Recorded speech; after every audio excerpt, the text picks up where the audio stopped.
Assalamualaikum warahmatullahi wabarakatuh. Balik lagi di channel Akbar CK. Ganjar Pranowo tiba-tiba mengkritik Mas Gibran soal AI. Ini sepertinya politisi-politisi nganggur ini sedang cari perhatian. Berharap sekali Wapres Gibran itu bisa dimakzulkan. Ya mungkin bisa menggantikan Wapres Gibran. Itu mungkin maksudnya ya.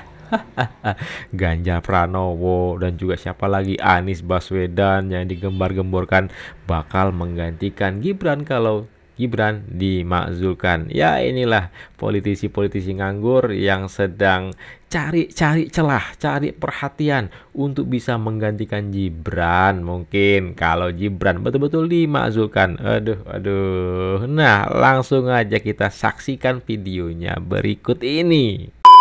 AI tidak mengatasi krisis literasi. AI tidak memperbaiki lemahnya numerasi.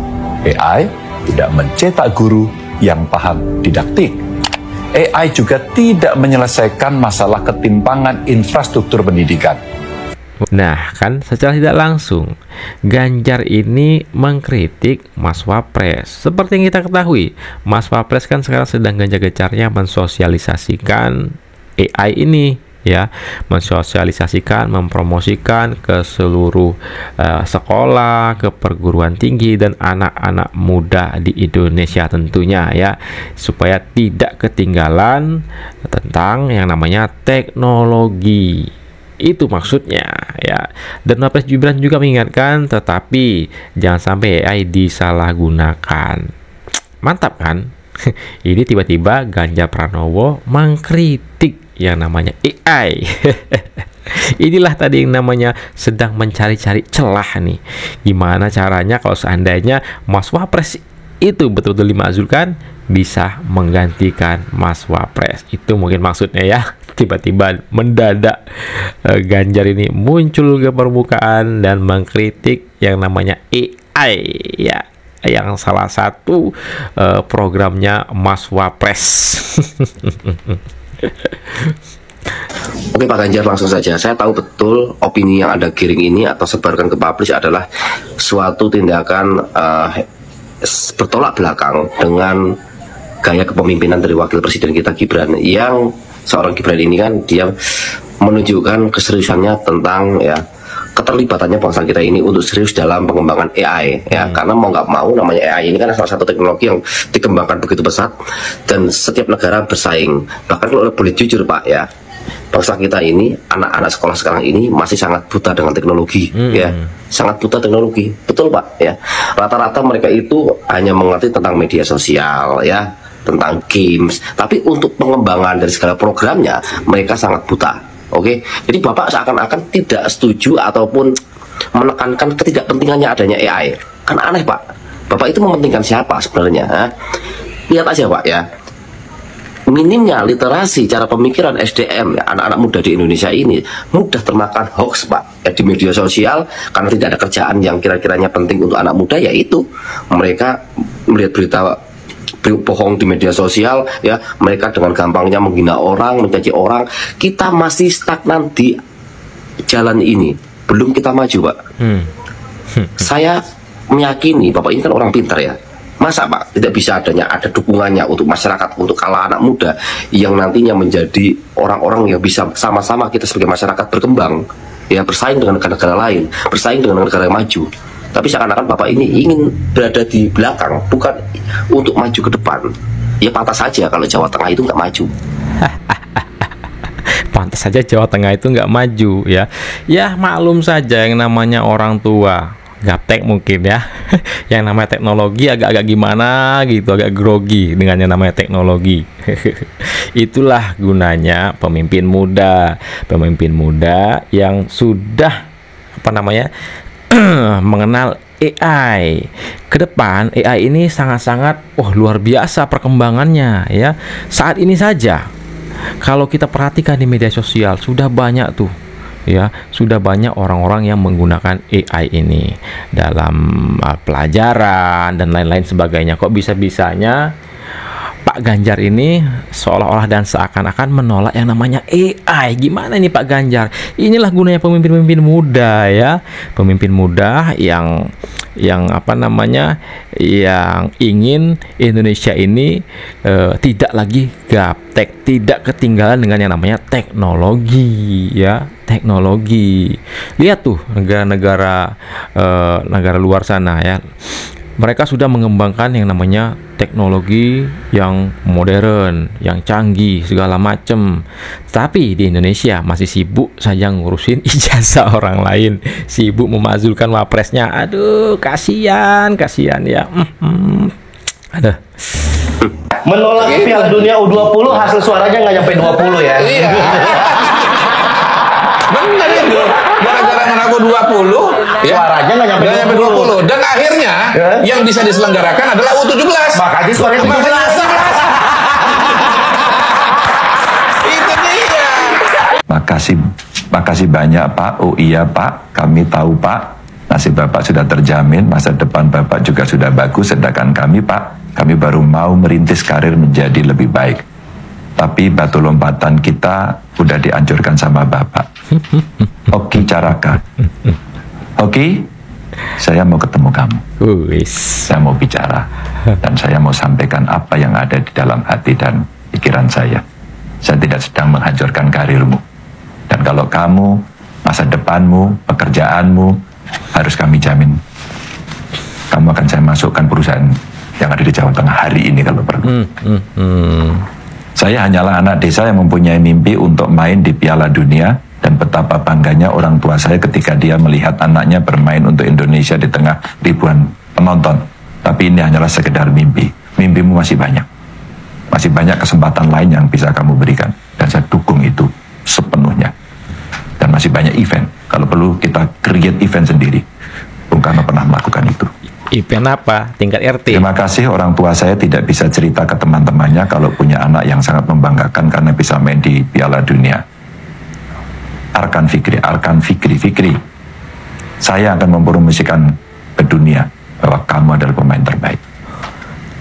Nah, inilah dimana Ganjar Pranowo mengubur mimpi-mimpi pemain timnas U20 Indonesia ya, yang ingin tampil di kancah internasional digagalkan oleh Ganjar Pranowo. Terkuburlah mimpi-mimpi itu. Yang kayak gini mau dijadikan wakil presiden. Bisa terkubur semua mimpi-mimpi masyarakat Indonesia ya. Dila dari Bantul.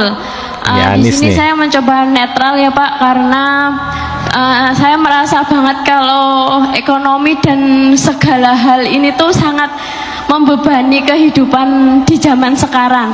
Sebenarnya kalau kita flashback 10 tahun yang lalu atau kembali ke 1 tahun kemarin, 2 tahun kemarin, itu kehidupan tuh memang baik-baik, sangat baik. Dari perluasan tol, semua ketika saya mudik perjalanan jadi lebih enak kayak gitu.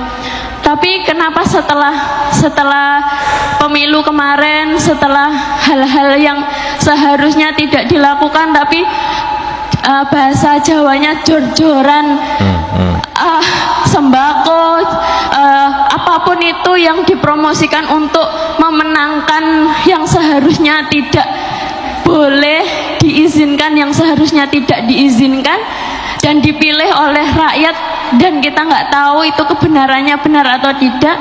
Karena sebelumnya saya senang ya, karena sebelumnya itu memang sangat bagus, tapi semakin kesini semakin sangat menurun. Jadi saya sangat kecewa gitu sama pemerintahan sekarang tuh, berita semua sangat buruk. Dan saya melihat lagi ke depan itu kok banyak sekali yang sudah AI apa itu AI ya.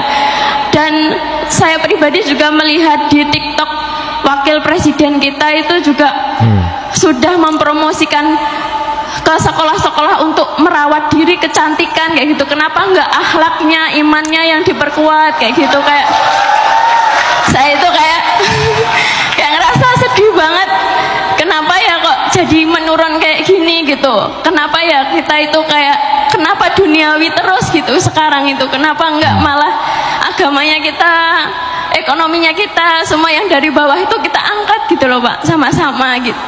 Ya saya sebenarnya dari keluarga yang mampu, orang tua saya nggak kesusahan, tapi saya melihat di bawah itu banyak yang ngemis, banyak yang minta-minta, itu kayak rasanya ya Allah sakit sekali gitu Pak. Ya Pak, minta tolong untuk dibukakan mata kita semua untuk kalau agama itu nomor satu, dan kalau bisa sholat dan ngaji itu nomor satu gitu Pak. Ya. Makasih Pak. Ya. Ini kita dengar ini jawaban Anies seperti apa ya menanggapi perempuan ini ya. Ini mengarah ke Gibran ini. Ya lain kali kalau milih yang bener.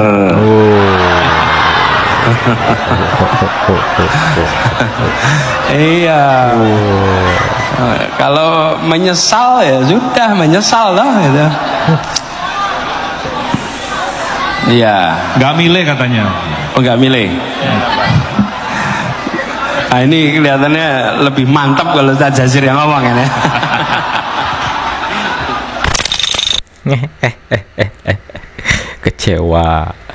Kecewa dengan pilihannya.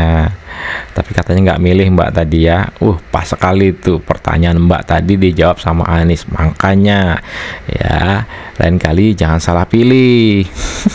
Jangan salah pilih. Bagaimana sebagian besar Indonesia itu memilih Prabowo Gibran sebagai wapresnya Pak Prabowo Subianto. Ini kesempatan nih, caper juga nih si Anies ya.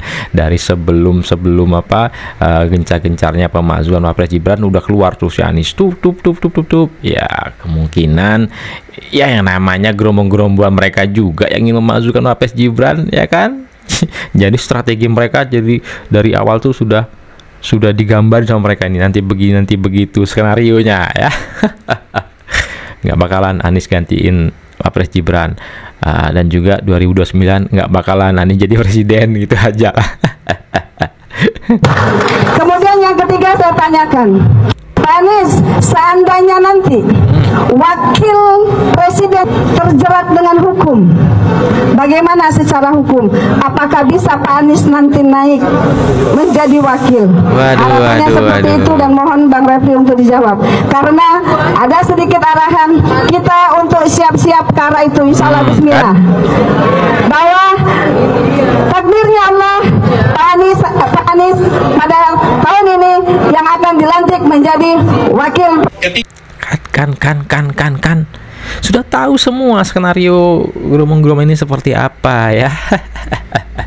Ini yang di barisan Anies, bukan barisan Ganjar ya. Mereka ingin Abah Anies menggantikan wapres Gibran. Ketika menghadapi masalah, ketika menghadapi tantangan, jangan mudah menyerah.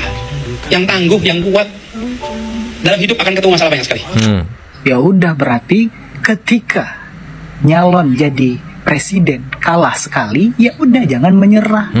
Hidup itu gak boleh pantang menyerah. Karena kekalahan sekali itu adalah kegagalan yang tertunda. Dan orang yang mau gagal itu adalah orang yang mau sukses. Kalau takut gagal artinya takut sukses. Lantas bagaimana dengan Pak Prabowo yang udah berkali-kali nyapres, kalah, bangkit, kalah, bangkit lagi, kalah, bangkit lagi, akhirnya bisa. Artinya Pak Prabowo sudah melewati fase-fase itu. Masuk Pak Eko. Jadi yang selama ini yang bilang Pak Prabowo haus kekuasaan segala macam itu terbantahkan. Udah betul Pak Prabowo Subianto ya, seperti yang dibilang sama si Anies ya kan. Intinya itu gagal bangkit, jangan menyerah. Pak Prabowo mantap, berarti nggak menyerah sampai Pak Prabowo mencapai apa yang diinginkan Pak Prabowo Subianto untuk menjadi presiden, memimpin Indonesia. Ya, cita-citanya ingin membangun Indonesia bisa lebih baik lagi. Mantap Pak Prabowo Subianto ya. Anies sudah ngomong, Pak Prabowo sudah mempraktekkan. Gagal berkali-kali nggak jadi persoalan untuk Pak Prabowo Subianto ya. Nah, kalau Anies berkali-kali nyinyir ya. Jadi kalau Abah Al-Magdi bisa mencerna omongan Abah sendiri, artinya Abah bisa mencoba lagi nanti 5 tahun lagi. Nah itu ya. Dan nanti kalau 5 tahun lagi itu gagal lagi, ya coba lagi, gagal lagi, coba lagi, gitu aja terus sampai 2080, 2100 atau 2500 Masehi nanti. Nah, itulah definisi dari pantang menyerah yang sebenarnya. Kalau masih gagalnya cuma sekali tapi nyinyirnya berkali-kali, ya gagal sekali nyinyir mental kerupuk gak sih? Jadi menurut saya benar sekali yang Al-Abah Al-Anis Al-Magni sampaikan tadi, bahwasanya ya hidup itu jangan mudah menyerah, harus pantang menyerah. Oke? Nyapres lagi nanti kalau ada yang mengusung. Nyapres lagi nanti kalau ada yang mengusung. Aduh, presiden gagal, gubernur gagal, 2029 gagal juga mungkin. Ada yang ngusung. Nah, itu dia video kita kali ini. Silahkan ketik komentar kalian di kolom komentar. Jangan lupa like dan share video ini sebanyak-banyaknya ya, agar masyarakat, teman-teman kita bisa tercerahkan dengan adanya video ini. Saya Akbar Cika. Assalamualaikum warahmatullahi wabarakatuh. Salam sehat selalu. Bye.